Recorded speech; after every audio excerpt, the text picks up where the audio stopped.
High-ranking Muslim government employee makes disgusting demand for all white women to do. A high-ranking Muslim government employee just made a disgusting demand for all white women to be impregnated by Muslim men. He posted on Facebook a very sick and twisted concept of Sharia being displayed in Australia. Now what this puts Mohammed El-Molhi did was take a study that talked about a low sperm count from men in Western countries and manipulated it to be held to Sharia law. I am not one to be politically correct or discreet, especially when it comes to this hateful ideology, but the goal of Islam is to convert infidels or kill them, and to dominate the entire world. This government official then went on to rant that the women will wear hijabs and no longer be allowed to wear bikinis. They will be forced to eat halal food, and that when you come across an infidel, convert or be given a passage back to where their ancestors came from. What I really do not get is the liberal left, and it seems to be in every country, how they can just appease people of this hateful ideology. Another thing I don't get is why liberals and Democrats will claim that Republicans are warmongers when in actuality it has been the Muslims all along who have declared war on the Western way of life.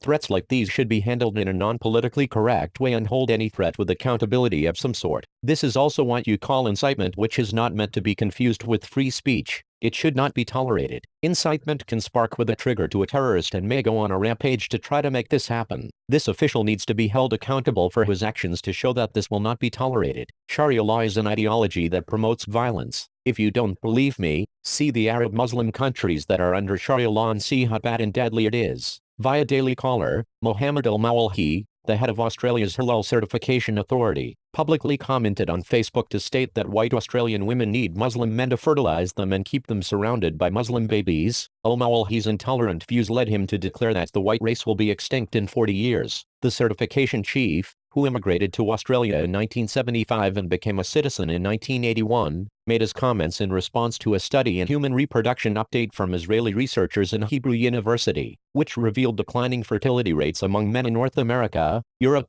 Australia, and New Zealand. Based on 43,000 men, the scientists found that a high proportion of men in Western countries had sperm counts below the threshold for infertility, according to the Hebrew University. Australian men's sperm count has declined by 52% over the last 40 years, so your men are a dying breed. Australian women need us to fertilize them and keep them surrounded by Muslim babies while beer swilling, cigarette smoking, drug injecting, can only dream of what Muslim men are capable of, wrote El-Molhi in a comment on Facebook that was first reported by the Daily Mail. If the country is left to the bigots, the white race will be extinct in another 40 years, he continued. Muslims have a duty to make your women happy because you are declining. Better go choose a plot for yourself at your local cemetery. If you can't afford it, commit suicide. It is a cheaper alternative for bigots. It will, sick, mandatory for all women to wear hijab or burqa if they prefer. Bikinis will be displayed in museums but not on nubile bodies anymore, he continued. When that happens, everything in Australia will be halal certified. Bigots and pigs will be declared haram and must not be approached or touched. They can live together in reserves. There will be a halal butcher on every corner. All other butchers will be offered to convert to halal or given a passage back to where their ancestors came from. El-Molhi's diatribe also included scathing remarks towards Australian politicians and called for the creation of religious police, who will make sure all businesses are closed at the time of prayers. When questioned by News.com,